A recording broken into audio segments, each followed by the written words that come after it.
नमस्कार जय सेवा जय जुहार तो दर्शक बंधु आज आम बाहर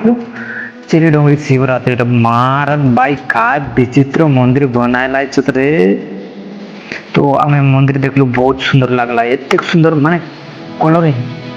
कलरिंग एत शाइनिंग करे कि बा देखि कुआ केते भयंकर लगला भयंकर कलर है विश्वास कर मंदिर देखवा का दिया बस पूरा मजा लागसी इतकी बढ़िया लगला चिरी डोंगरी शिवरात्रि आसिकी जो मुझे ना जाए बाप्तर भी किंतु गोली एत्ते जाकास पूरा शाइनिंग कलर मन देला चितकी पूरा लाइटिंग लागला छे एत्ते सुंदर जेंती लागी छे कि मुझे 3D एनिमेशन देखली छे माने पूरा ये ने देखली छे एंती लागला भयंकर लागला। तो देखला भयंकर भक्त मन बेटला श्री डोंगरी शिवरात्रि उपलक्षे किए किए आसथिल कमेंट करी मते निहाती जणाइबो। मत मंदिर कलरिंग बहुत एत बढ़िया लगला कि कार माइंड रे कलरिंग करा जायछि निहाती केबे जदि समय मिलिबो तो निहाती जाइकरी पचारिबा। आज तो समस्त व्यस्त थे अस्त व्यस्त तो क्या पचारि पार्लु ना बट बहुत सुंदर लगला मंदिर मस्त लगला एत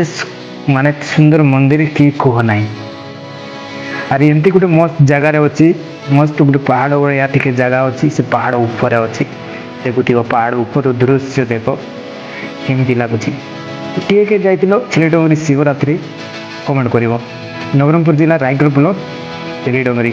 यहाँ हूँ आम पंचायत चिलीडोंगरी आम पंचायत अच्छी तो आम जाइलु बहुत लगला यहाँ हूँ आमर चिलीडोंगरी पंचायत सरपंच हेमलाल गण एवं रायगढ़ बीजेपी पार्टी कार्यकर्ता माने आमर श्यामलाल काका भी अच्छी तो समस्त सहित मिसिकी टे फोटो नहीं देखिपे जे आम तो सन्धार जाइलु जिते सब सरी जाइला देखु लास्ट मीठा पीठा भी कम पड़ी तो आम टे बुलाबुली करूँ आ फोटो फोटो क्लिक आइसक्रीम खाई बाहर तो आम फोटो मैंने देखते टे।